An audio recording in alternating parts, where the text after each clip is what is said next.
Hey, a lot. Yellow zone. Where's this camera? Whenever you're ready. I hereby call to order the June 3rd, 2021 Town of Frisco Planning Commission meeting. Katie, will you please take roll? Franken, Here. Patrick Gleason, Here.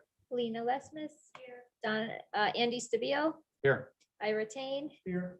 Kelsey Withrow, and Donna Scubian, who is online Who is virtually online and through the acknowledged Zoom. her presence. All right. At this time, we will open the floor to public comment for anybody that wishes to speak to anything that is not on tonight's agenda item. As there's no people in the chambers, please raise your hand online if you wish to make a public comment at this time.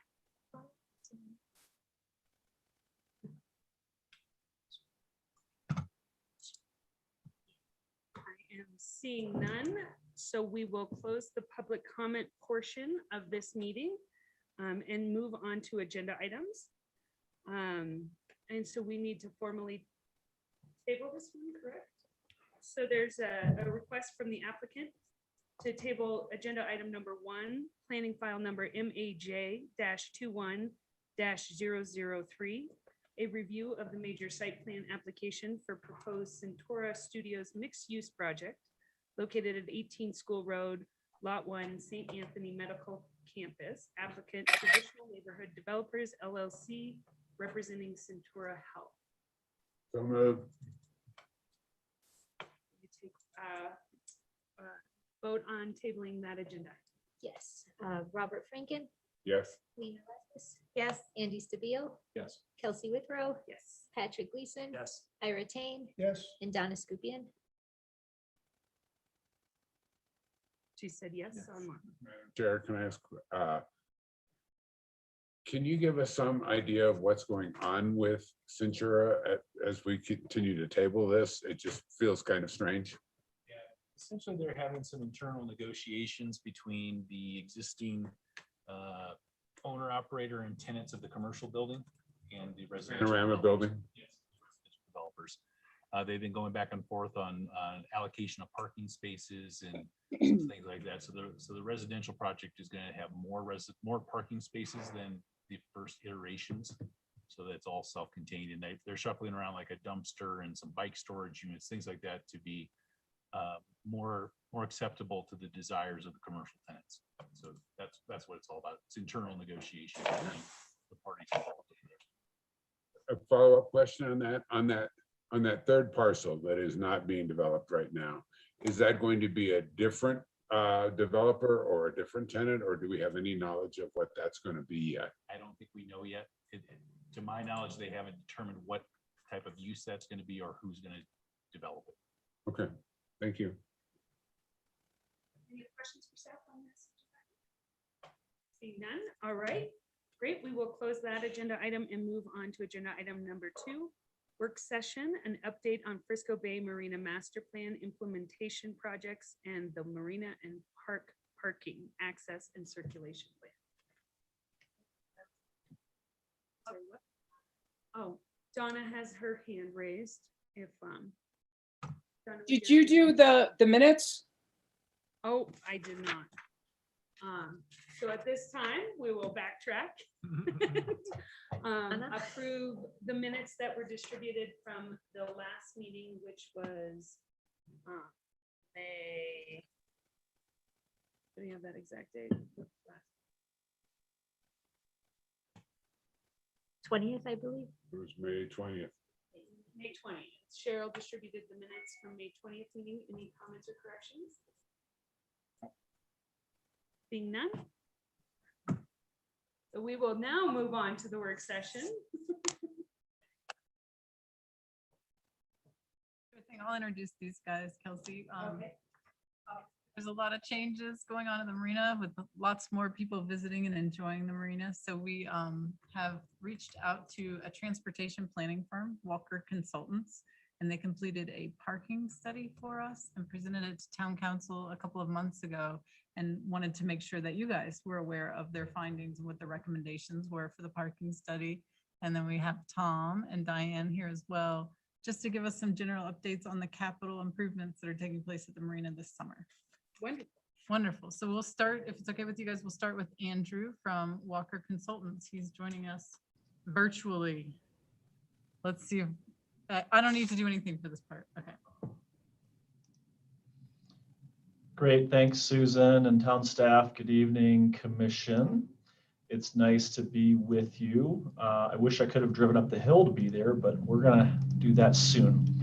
So I'm Andrew Vidor with Walker Consultants. I'm in Denver, Colorado, and am a transportation engineer with our firm. I've been with Walker since 2004, so just about 17 years now working on parking planning, access, and mobility projects around the country. Susan, can you confirm that the presentation slides are showing up? Looks good. Okay, great. So we want to cover these 6 different topics today, starting with why we're developing this plan, moving into how it was developed, and then talk about some immediate, mid, and long-term strategies that we have at our disposal to address the opportunities at the marina. This plan has been discussed for a while, and really the impetus focuses on the successful things that have been happening at the marina and park over the last few years. The continued redevelopment through the master plan, the projects that are under construction this summer have created more demand on the park and the marina's use, which is a great thing for the community. But as a result, this increased for the great outdoors as a result of COVID and the other redevelopment has created some additional traffic strain. It's definitely created some parking issues. And then there's some access and circulation opportunities for pedestrians and cyclists, both coming from town as well as using the Dillon Reservoir rec path. So this plan focuses to look at implementable strategies and actions that can be moved forward, both starting as soon as this summer, but also looking at some mid and longer term planning horizons. The plan was developed really cooperatively with the varying departments of town staff. Recreation and culture, community development, and public works have all been integrally involved in the development and creation of this plan. We've also been working closely with the consultant team that is involved with the Marina Master Plan, as well as F3 Marina, who's currently involved with some of the ongoing operational changes at the marina and park. So happy to say and report a really great team effort that was done to develop this plan. So some of the existing conditions and operational considerations that we evaluated and took into account looks at the master plan has been approved. It's obviously in motion. The big dig is complete. There are 3 construction projects underway at the marina. Today, it's, the water level's high enough that we're getting boats in the water, which is great to see. So it's really busy today, but also last summer, there's concerns about vehicle speeding and then some traffic congestion. And we'll talk about how that impacts some of our decisions in a little bit. The pedestrian pathways, again, both from downtown and the multi-use rec path, have some concerns with pedestrians and cyclists being able to safely access the park and the marina. And we want to be able to address those because vehicles and vehicle circulation and parking shouldn't be the only consideration and in a good actively managed kind of street network and cross section of the road. Signage and wayfinding. Over the years, there's been a lot of signage and wayfinding improvements that have been made. And there's a lot of different varieties, how they're installed. And some of those signage and wayfinding elements could be improved to help drivers find their way easily. And then also, the planned improvements of the GAP project also were taken into consideration for this. So there's currently work in motion. Susan mentioned we met with town council in April. So that was in mid-April. They asked us to present this plan to you, so you're aware. Tom and his team have been working diligently to get some projects in place. It's a combination of infrastructure projects and what we consider tactical urbanism, things that don't require a lot of money for the quick wins. So we have identified that the trail crossing is one of the largest concerns in terms of pedestrian and cyclist safety. So we have identified as part of a first phase, moving what is currently just a stop sign controlled intersection that goes into the parking lot into a three-way stop sign controlled intersection.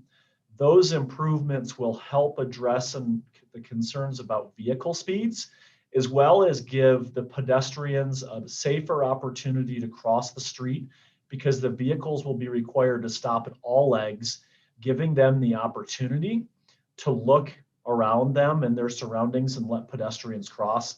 There's also some overgrown foliage that's going to be removed to help improve the sight distance for not only the drivers, but also the cyclists and pedestrians that are crossing at this trail location. We've also identified an easy opportunity to install some consistent and more legible signage and wayfinding, particularly as it relates to vehicles and the drivers. The signage and wayfinding improvements are focused to make the signage of appropriate size and text and graphics, that as the drivers are moving from one part of the roadway network to the next, they can see all the signs and remove some of the signage that has over the years been somewhat inconsistent. The fruit stand lot, or the B1 lot, has an opportunity to do some of this tactical urbanism that we talked about. We know that as parking demand continues to increase on the marina as a result of its use, the fruit stand lot becomes more and more actively used. And so by formally delineating some of these parking spaces, we're able to get more vehicles into that parking lot than before. So some of the grading has been taken care of, and the Marina and Public Works are working to provide more formalized parking spaces by delineating some rows, so we can formally start where rows start rather than having people just park wherever they want. When that happens in the morning and people park willy-nilly, it creates all sorts of congestion. And so some of those improvements will certainly help. We've also identified the opportunity to more actively manage the mast hoisting area. And so Tom has put a plan in place with that. So those are the short-term projects that are in place this summer. These projects don't require a lot of capital to install. So it's great to see these things moving forward in the next few months. Some midterm strategies that we've identified focus on things that will require some more active planning and design before they're implemented. They also focus on the fact that these can't be completed this summer because of the lift station, the new marina office project, which is under construction. And then also these projects are going to require some budgeting.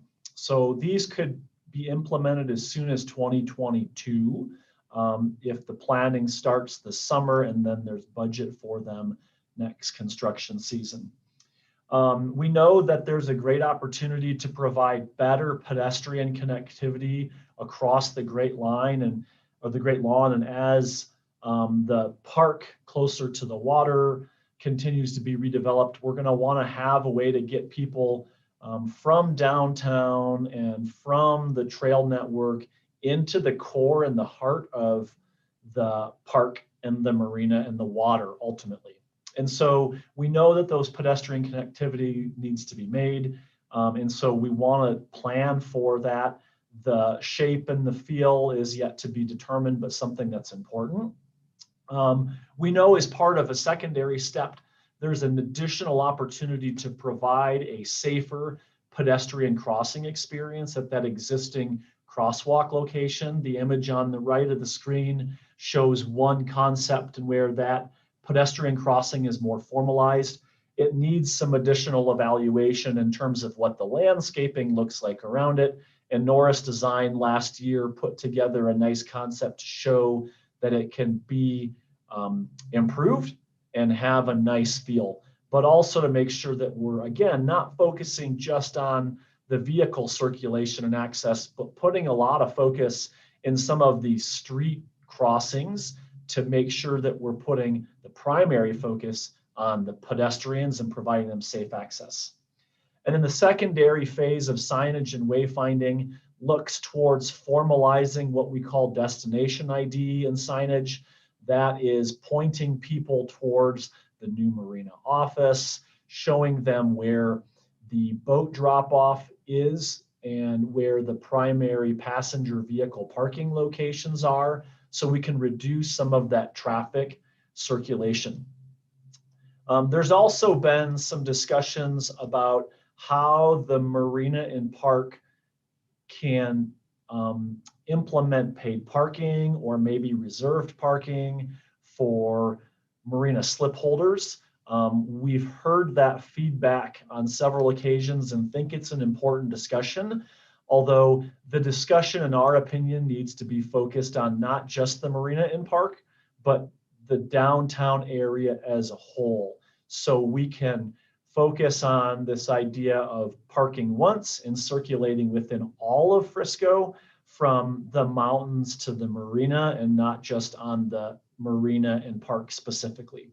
So that's something that we think needs to have further discussion on as well and continue into the future. There's also been under discussion an opportunity to relocate some of the long-term trailer storage in the summer to provide better and more convenient access to guests using the marina. So that's something that's also underway. And the image on the right shows an opportunity to add additional vehicle parking as well as some truck and trailer parking for day use. Again, not all of these strategies need to be developed together, but we're looking at opportunities to construct additional parking. One of those opportunities shown there in B would require some of that long-term trailer parking to be relocated. And then long-term, we believe that there's an opportunity to possibly relocate that mast hoisting area. There's a lot of traffic congestion in that area and a lot of pedestrians crossing. So again, putting focus on the pedestrians and safe circulation access for them is important. No permanent plans of where that mast hoisting would be relocated has been defined yet, but it's something that the marina staff have identified as an opportunity. And then as part of the intersection improvements, we want to consider some pedestrian refuge areas to wait for connecting folks across the street, and then from the parking areas into the core of the park. Some long-term strategies that were initially discussed and identified during the Marina Master Plan process is this idea of the visioning of the mountains to the marina and the concept of connecting downtown all the way to the water to make it feel like it's more of an interactive street profile and cross section that matches the rest of the town. So the image on the right shows a concept of what something like that might look like. The black dotted lines illustrate the current street profile. This street profile here is an example that shows we can add some on-street parking so it matches downtown. The extension of bike lanes could certainly be part of that discussion, as well as straightening out the intersections to make a safer crossing experience for everyone. And then some of the longer term opportunities focus on adding more electric vehicle parking and more electric vehicle infrastructure. In addition to that, that's targeted to be added this summer as part of the new marina office. And then, if the discussion occurs for a reserved and or paid parking at the marina and park, that would really move into the implementation phase. And then looking at implementing a remote parking and shuttle program during special events. So that's what the long-term plan focuses on. And that's what we have to present this evening. We'd like to provide you the opportunity to have feedback and discussion with us.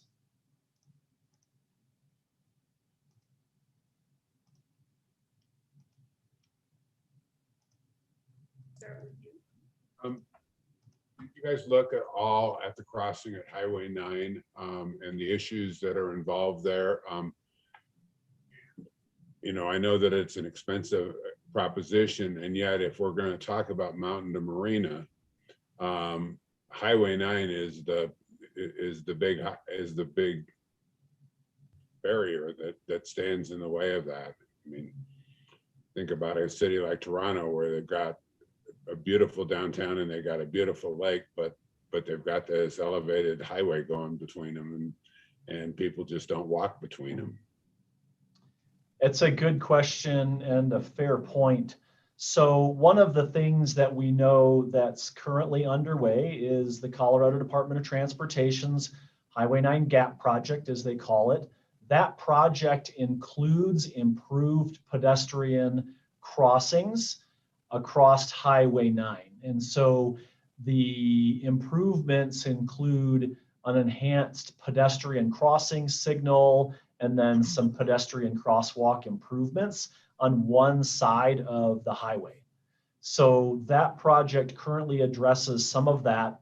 If this long-term vision of creating a true extension of, we'll call it Main Street, and move it farther towards the water and across the street to Highway 9 into the marina and park, I think at that time some supplemental pedestrian crossing opportunities exist with the bike lane crossing, maybe some bike pockets, and then also some maybe further enhanced pedestrian crossings. But those are all things that I think fall into the mid and longer term strategies. Follow up on that real quickly.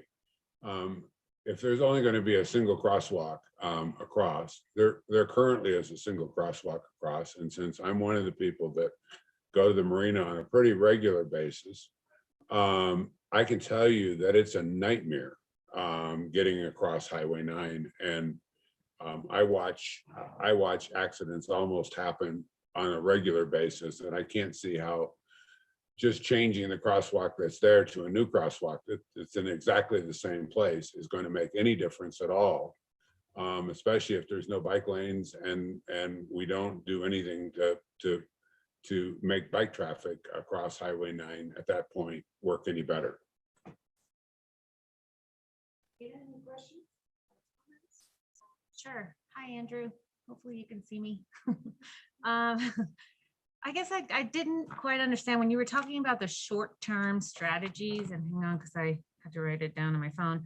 That parking that was shown when on the short-term strategies, is the intent to pave it or just somehow just mark it in the fields so that it's organized?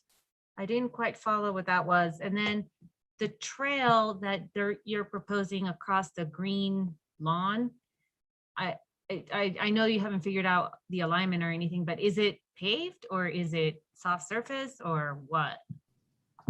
Good questions. Let's start with the pedestrian connectivity through the lawn. Whether it's hardscape or softscape, impervious or somewhat pervious, has not been determined yet.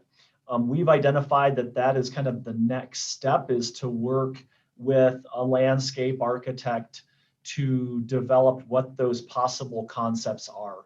One of the things that we know is important with that grass area is that we don't want to necessarily cut right through the middle of it and then totally disconnect the green space that can be used for picnics, throwing a football, kids kicking a soccer ball.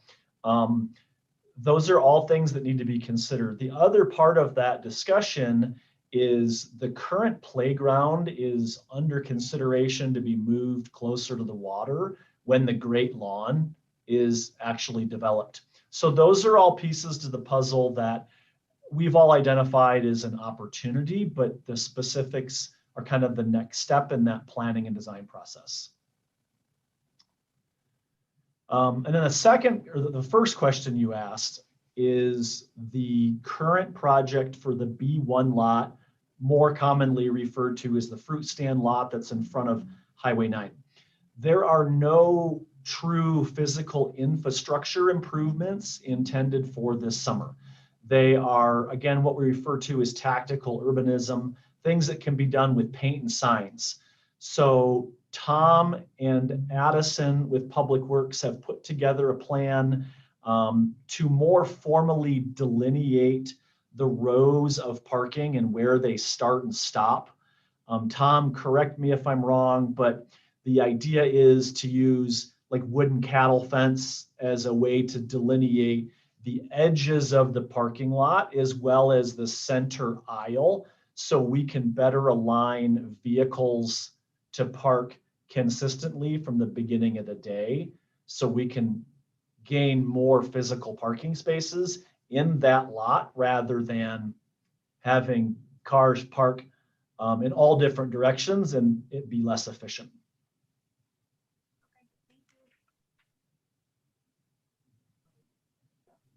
Tom, is there anything to add to that and the kind of the plans for that lot this summer that I missed? No, you hit the nail on the head. Yep, cattle guards to set the boundaries. No parking signs on the outsides of those, and kind of identifying that center lane and the drive lanes. Did that address your two questions? Or Yes, is there follow-up? yes, thank you. Okay, you're welcome. Okay.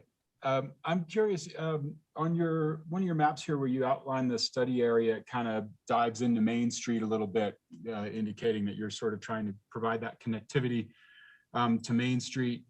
Has any thought been given to the bike path that comes down along the creek from Walter Byron Park that currently just dead ends into the highway? Can we get any signage there as part of this plan, or is that part of a future plan to get some signage at the end of that bike path that just dumps people out and kind of show them where to go? I see people kind of confused anytime they come down that bike path. It seems like this might be a good opportunity, as we're getting some wayfinding signs, to maybe include that intersection on the west side of Highway 9 to give people an idea what to do when they get to Highway 9 on that. I can Like jump that. in on that one. Yeah. We are giving a Trails Master Plan update to Town Council at their next meeting. And one of the recommendations from staff is to take up on the recommendation that says, hey, we need better wayfinding throughout that pathway system, Okay. both for wayfinding and just to let people know where they are, more uniform signage. So that is one of our recommendations. I think that particular location would have been outside Andrews. It's outside of their study area. I was just wondering but because it's just outside, and it sure would be nice to get a little something there. It sounds like that plan is in place. Our proposal, I guess, is to do a consistent sign package throughout the town. So we're hoping that council will consider that for 2022. Okay, great. Thank you. I would add though, that specific location is kind of outside the purview. The important comment you made about the signage and wayfinding is key. And one of the things that's going to happen with the Highway 9 Gap project is a trail extension or bypass that fronts Highway 9. So we know that there are a fair number of cyclists that use the rec path in just a recreational purpose and don't have any intent or interest to go to the marina or park. And so if that group of cyclists or other peds that are using that trail can bypass at Highway 9 or along Highway 9 and not go through the marina and park at that crossing location, we can reduce the number of pedestrian, cyclists, and vehicle conflicts, therefore making that intersection safer. And one of those consistent strategies that Susan's talking about with the signage and wayfinding is just to provide some simple signage that says, you can bypass the marina and park if you go this way. If you still want to go to the marina and park, keep on going in this direction.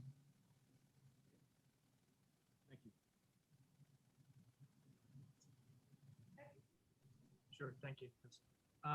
So I guess first a question. You mentioned something about perhaps people that are slip owners or leasers, renters, whatever we're going to call ourselves, having the opportunity to pay additional fees for parking. Did I understand that correctly, or am I mincing words?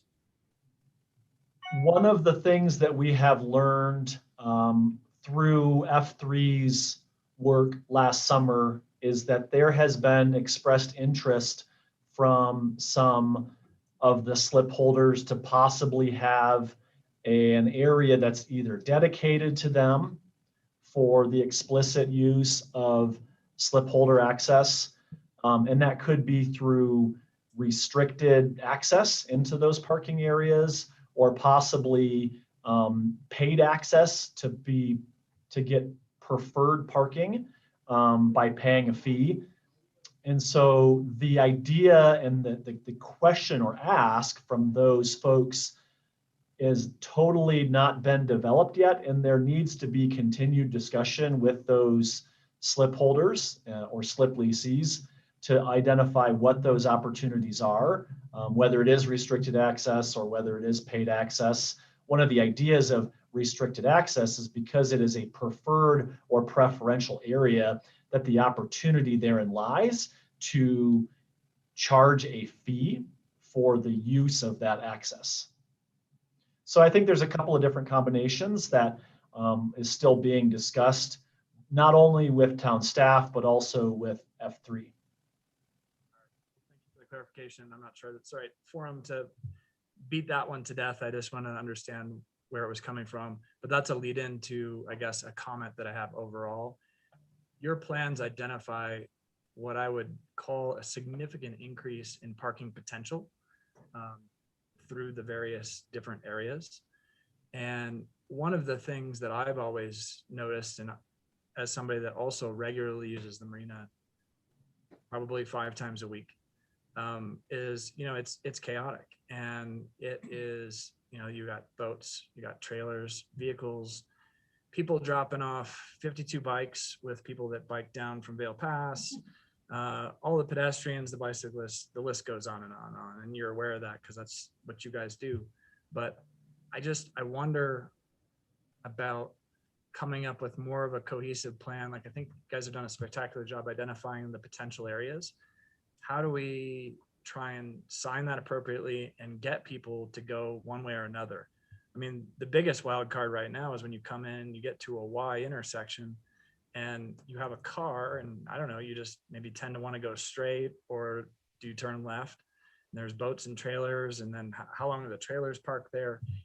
It's a big hairball, and I know it's not easy to solve, but maybe signage and wayfinding combined with potential parking stalls in various locations and the addition of the pathways, which I think is awesome, can help mitigate some of that. Yeah, and so it's a combination of strategies to create effective change. And it'll be a combination of physical changes, wayfinding, but another one of the opportunities which the marina staff have already taken care of and addressed, hopefully, is an operational concern about, specifically to your comment of, the third-party recreation companies that shuttle people up to the top of Vail Pass and then ride back in to town and land at the marina and park, which is a great thing because it's exposing them to that part of your community.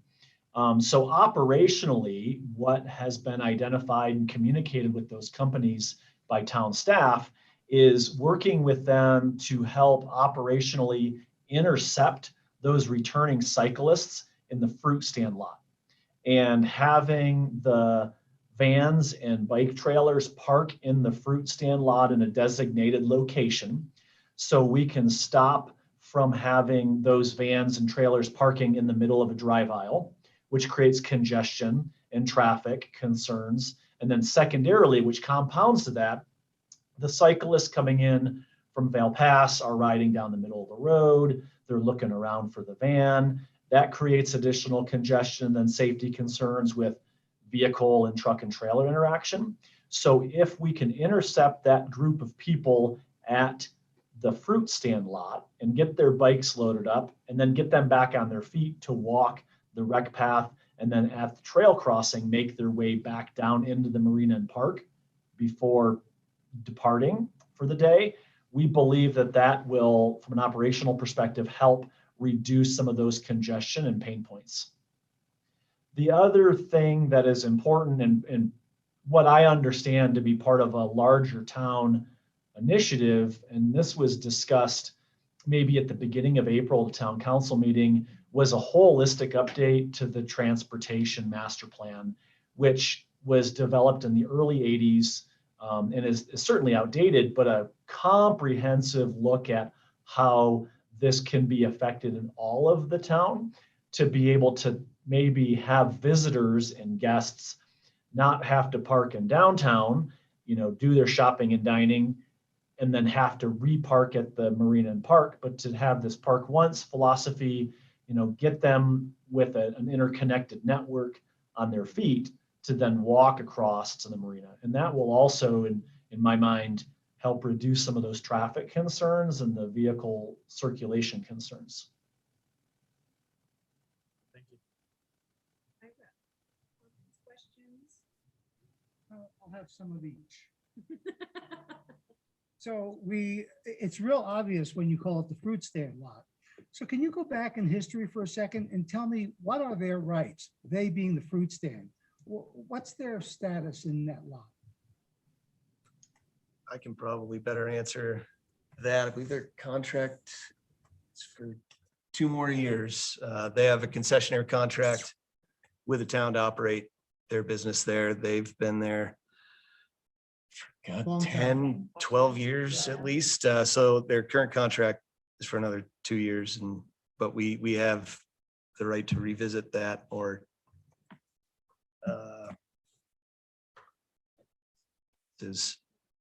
as needed, but as it stands now, their current contract goes through another 2 years. All right, thank you. And so I had read that you might try to move them during this interim to make that fruit stand lot more effective for our use or for the use of the marina, so to speak. And you mentioned, or the report mentions, striping and grading that lot. Did you say in the beginning that that won't happen for certain? It will not happen this summer? Correct. Not happen. Okay. And I mean, I see that a lot of the report was what you call the T intersection or the Y intersection, but the only real intersection there. And there's that one telling picture where you have people walking in the road down Marina Road. So the sooner we can get this path and get people off of that road, I think the safer and the better off we're going to be. You also mentioned in there the sanitation road. That have they already closed off their 8th Avenue entrance? Yes. And now they've opened up this new spur that goes to Marina Road. Correct. Yeah, that's their sole access at this point. Okay. So I'm just wondering, because the sanitation department owns a bunch of that land, and you talk about their potential maybe need for expansion. Is that expansion mechanically driven or administratively driven? I mean, do you foresee, does the town foresee that they might need to expand sanitary processing needs? That's my understanding, but I'm probably not the best person to answer that Okay. question. All right. And then, I mean, I did see in the report, use of bollards at the T intersection, since you use that a lot. So I envisioned the bollard right in the middle of the path, but I was very happy to see you had it on the side, because otherwise it would have been another safety issue that we would have to deal with. And last but not least, there's a mention in there of a traffic study for the speed limits inside the marina. It's $5,000. It's not the end of the world. But do we really need to spend any money to know that the speed limit should be 10 or 12 miles an hour? I mean, you go to the dump, they got this great sign that says speed limit 14.5 miles per hour. So it's my suggestion, keep the $5,000 and just, or are we required to have a report to put up a certain speed limit? I mean, because in there, it shouldn't be any much more than 10 or 15 miles an hour, period. Yeah, that's my understanding is that it is something we have to do with CDOT to officially change that speed limit. Andrew, can you explain why why your study was required? Yes, so we have subsequently, after this report was issued, completed the signal warrant analysis to understand the appropriateness and effectiveness of the stop sign controlled intersection, so that three-way intersection. That signal warrant analysis deemed that the stop signs were appropriate to be installed. Those type of warrants and those types of studies are required before making these changes. And so the Federal Highway Administration and the Manual of Uniform Traffic Control Devices manual, which are the manuals and regulations that govern the installation and the maintenance of signs and controls and striping, outline the requirements for that. So in order to change a posted speed limit, you're required to go through a speed study, which looks at the traffic vehicle speeds and measures how fast traffic is going and whether it's warranted to either increase, decrease, or maintain the posted speed limit. And they are in increments of miles per hour. So the 14.5 mile an hour sign that you refer to at the dump is cheeky because it gets your attention, but because your roadway network is in a true right-of-way area, those studies are required. So the subsequent study may be warranted if vehicle speeds are still a concern. I can tell you anecdotally that what will happen is once those stop signs are installed in the east-west direction, kind of the long leg as you're driving in from Highway 9 or leaving the marina, vehicle speeds will inherently be reduced because you're going to have to bring your vehicle to a stop and then you're going to start moving your vehicle again. So vehicle speeds will be reduced as a result of those stop signs.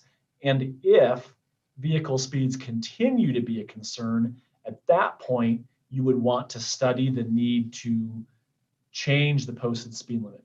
But if the stop signs resolve the speed concerns, then there's not a need or a justification to A, do the speed study, or B, spend the money to do it. So that would be a secondary step, after we see what happens this summer. Andrew, I guess just a follow-up question. So I understand the peninsula has nothing to do with CDOT, right? I mean, other than the traffic light, but I'm saying inside of did I say peninsula? The marina, sorry. The marina, other than the traffic signal at the highway, has nothing to do with CDOT. Outside of CDOT's right-of-way, correct. So the right-of-way will extend a little bit on either side of Highway 9, but after you leave that right-of-way, that land that is controlled by the town is town-owned property. And there's actual right-of-ways in there, rights-of-way? There are. It's a platted street right away for a portion of that. And because of that, you need what did you call it? A speed study? A speed study. If you want to change the posted speeds, it would be the same thing along Main Street or Granite or any street. You are required to do it. I mean, if the town chooses not to do it, it becomes a risk management issue. Okay. But if the town receives any federal funding for projects, the risk of not doing the necessary studies and due diligence could possibly risk any federal funding grants that the town gets. Interesting. because in Silverthorne at the Smith Ranch neighborhood, we just picked the speed limits, just kind of. And so that doesn't matter? It's different, brand new dedicated street right of ways, Andrew. Oh, so if it's a brand new right of way, can I just pick the speed limit? I think they would have to base it off a similar type of street within their town. Yeah, or maybe you just ran the risk of what you said, not getting grant funding. Whoops. Sorry, that's my question. Thank you. Great. We'll move on to Donna for questions and comments for Andrew. No questions, thank you. No questions? Nope. Great. My question, I'm not sure who it falls on, is what's the status of feral gas?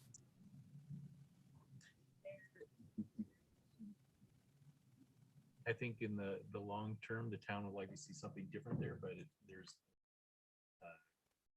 current proposals to change it. And is that a town-owned lot? It is not. Do you Still have a, privately does held. the town have a first right of refusal when they sell the lot? Not that I'm aware of.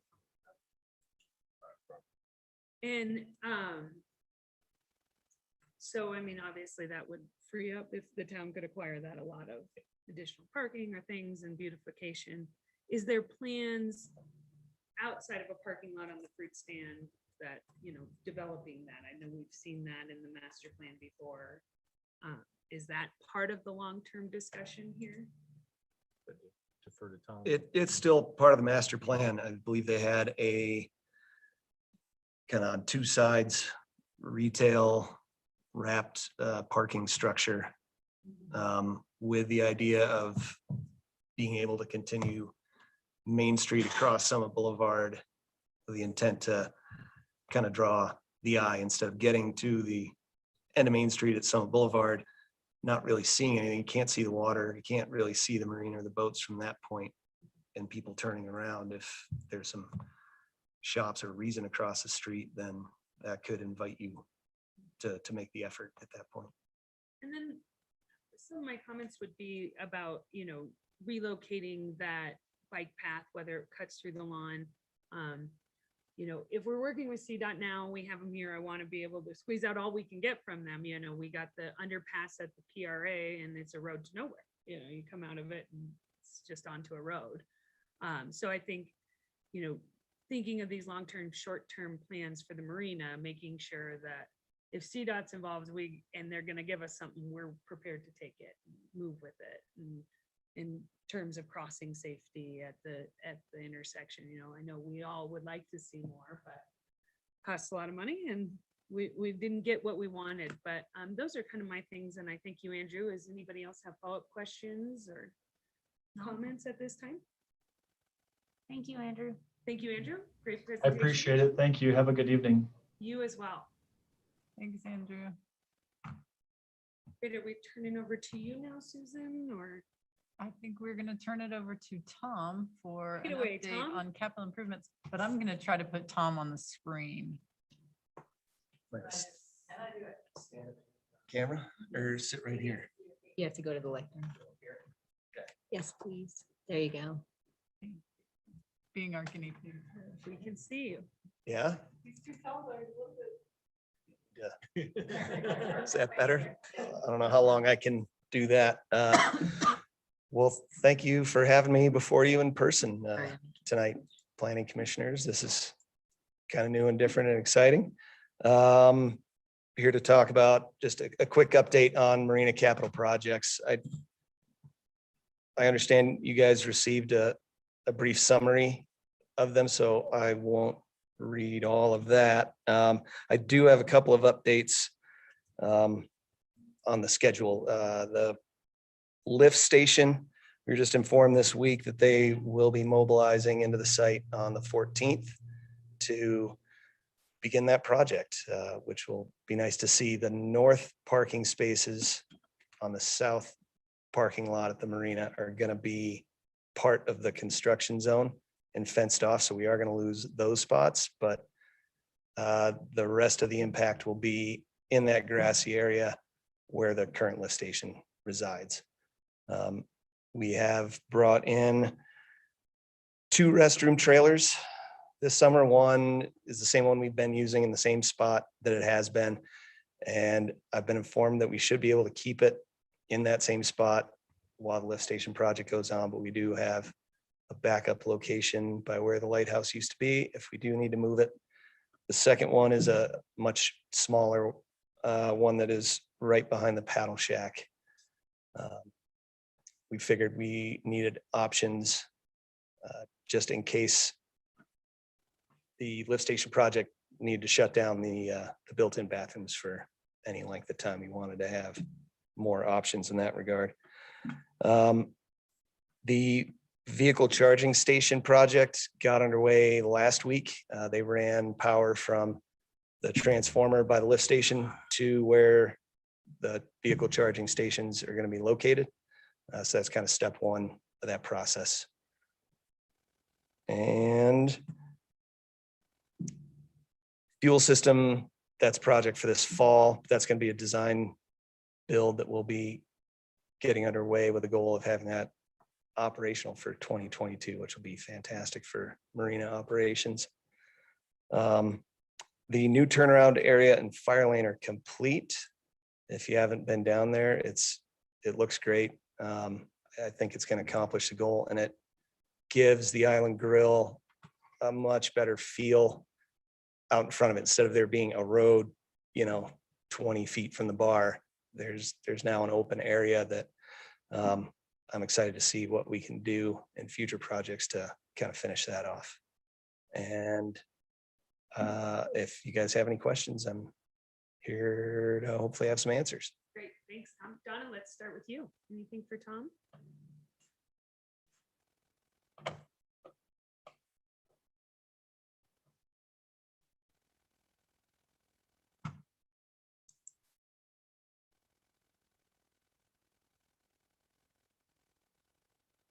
He's on mute. There we go. There you are. Kelsey, did you say for questions for me, because I couldn't hear you, but Yes, I have no yes, sorry. questions. Do you have any questions for Tom at this time? Nope. Thank No? you. Ira? Tom, you're off the hook. Sorry, not that easy. So we all know that restrooms are a huge concern. I think probably most of us read the F3 Marina report. Was there any consideration to putting one of these mobile trailers, for a couple of reasons, closer to the water? I know there's construction site logistics on the would-be dirt lawn right now, but I'm just thinking, the F3 Marina report specifically cited all of the people that are on rentals and slip holders and having proximal location to facilities, which if you've ever been stuck on a boat for a few hours, well, you either get creative or you're running. But anyway, I guess what I'm saying is that locked in stone where you're going to place those things, or is there a possibility to reconsider that before we get into full swing of summer? Yeah, good question. The 2 requirements for those are access to water and power. Yeah. So those are definitely limiting factors of where we can put them. We did work to reclaim power at that old lighthouse location. And we do have the ability to tap into an irrigation line there to fill up the tanks. So that is about as close as we could get currently. If we have to, I think we could come up with other option. They would just be more labor intensive, moving that trailer around on a regular basis to fill up and possibly use a generator.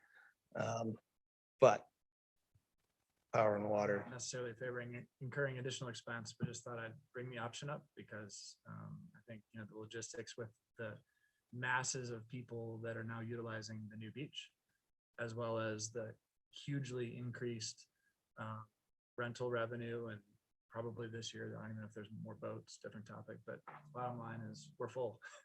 So there's a lot of takers for restrooms. All right, next question. So when we did the big dig, I guess I was under the impression that it would be such, I mean, Mother Nature is Mother Nature, but we would always be able to pull the docks in. And now the latest understanding is that that will not be happening this year. Can you elaborate on any of that? Yes, the big dig, we always knew it wasn't gonna be the solution to beat every drought situation. You know, Dillon Marina's got 40 to 60 feet of water under their docks. We knew we weren't gonna get there with that project. Pre-big dig in a year like this, we wouldn't have 1 day of use of the boat ramp and zero ability to pull your boat up into a courtesy spot to pick people up or tie your dinghy up there. We would solely be operating off of the width of the old Route 6 as our sole access to the water. So while we wish the big dig could have solved all our problems, I'm pretty happy that it is at least getting us the use of the boat ramp, which is going to open tomorrow. And we've got our rental boats on the rental dock, because that's one that doesn't move. You know, that stays there. So I'm glad we've got what we have gotten out of the big dig project. But yeah, hopefully we get some more rain this summer. Fair enough. I'm just curious, can we expect to see anything on that big Great Lawn this summer, or is it going to be dirt all year? Are we far enough in the master plan to start dialing that in yet, or we still don't know where the buildings are going? So you're talking about the new land. Yeah, So that the new fire lane took up a chunk of it. The rest, the bulk of it is fenced in for the marina office project.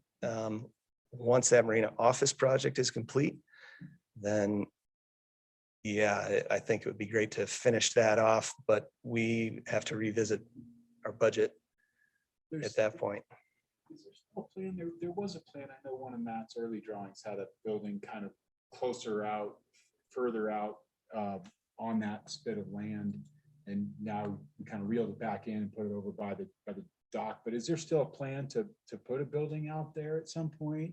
Are we kind of saving some space for that? Yeah, there are some ideas. We are running water and sewer lines out there as part of this project. We've got a transformer out there by the docks. So we've done the work to get the utilities out there to kind of leave that flexibility. Okay, so we're still thinking we might get a building out there kind of closer to the water.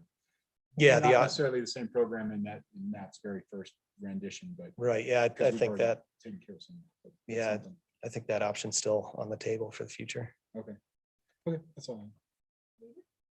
No questions. Robert. Couple of things.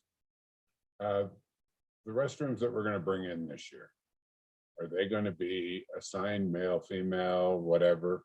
I mean, one of the biggest issues, and I've had to tell women that are standing in line for that are 10 deep in front of their restroom, that as a member of the planning commission, I would do everything I could to make sure that there was more availability for them.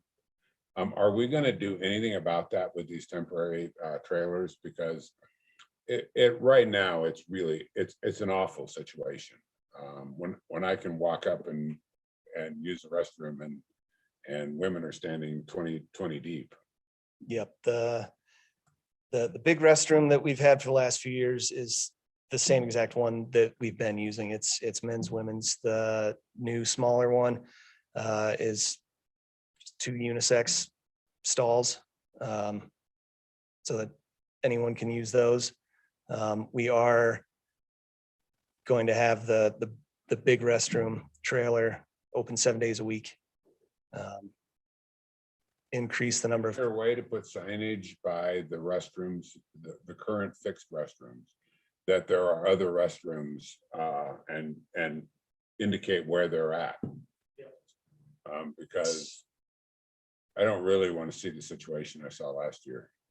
yeah, no, nobody likes lines in the restrooms. Yes, on the built-in bathrooms, there'll be signs saying if there's a line here, turn around, there's bathrooms behind you.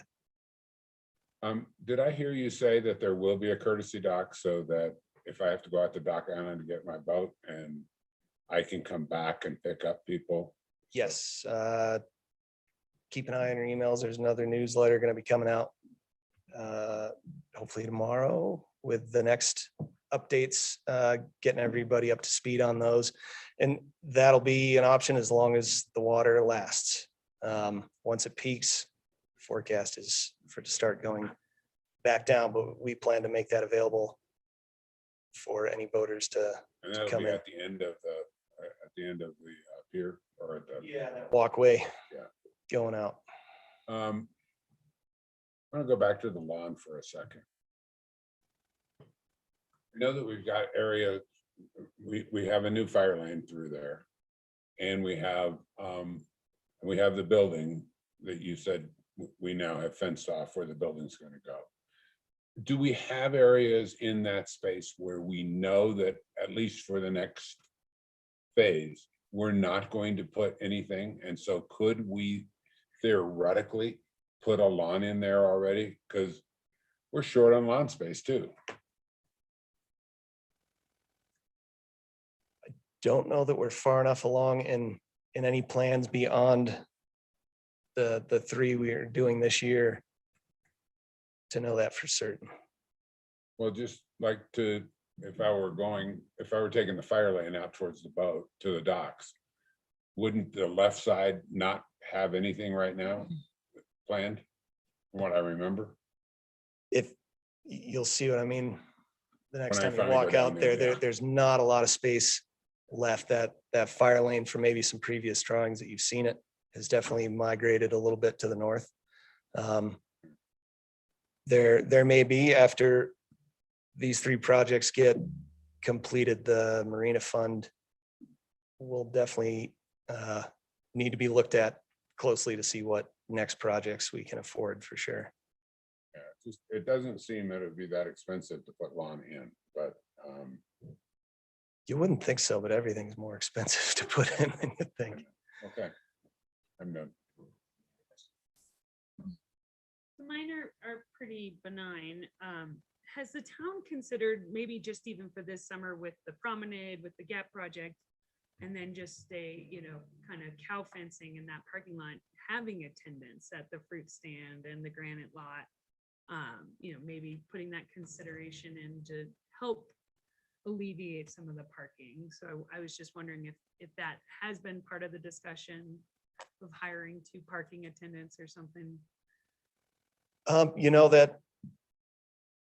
That wasn't one of the suggestions that ended up in Andrew's plan, and Andrew, maybe you can speak to this a little more. And I know we still have almost all of our marina staff positions still open and posted that we're trying to fill. The climate has definitely changed from years past. So there are a number of things that I think we could do, especially in a low water year to help out, but they would definitely all require some additional people to do. Understand. And then, say hypothetically, if we were to do paid parking at the marina, would those funds be able to allocate towards improvements? Like if we were to put parking fees in the marina, where would the money go? Could it go back into funding the master plan? I think so. Marina does Immediately operate, goes to roads, I don't know, Marina does operate as a separate fund. Yeah, it seems like it should be able to then. I certainly think, when people pay, they don't park as frequently and find alternatives. And if we could help fund it, that's just an idea. And finally, what's the future of the little lighthouse? It's I grew, quite fond of it. it is fairly portable. We've had a couple ideas thrown around. One being out at the end of the dirt pier where there's that kind of L off the end, that it could be, actually functional out there for its intended purpose. And it could be a good visual draw something for people to walk out to. Yeah, I and just check feel out. that kind of art is kind of missing in the marina a little bit, and it's Mhm. charming, and, you know, it's kind of shunned away right now behind a fence, so I feel bad for it, so. I promised him, like, Robert's made a great promise You have any ideas? Currently not, but I plan on walking down there this evening now to check. out Yeah, this new you know, as you're firelight. walking down that dirt pier, imagine what it could look like. I like out the there. end of the pier. I do too. I think there's- Is where it belongs. Would agree. I just think that it seems disposed unnecessarily right now.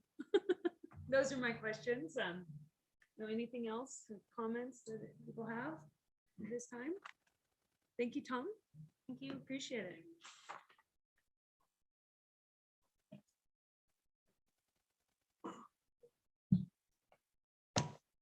Is that everybody? Close the, Updates. You can ask if there's any public that want to comment. is there any members of the public at this time that would like to comment on this work session on the Marina Master Plan updates? If so, please raise your hand online.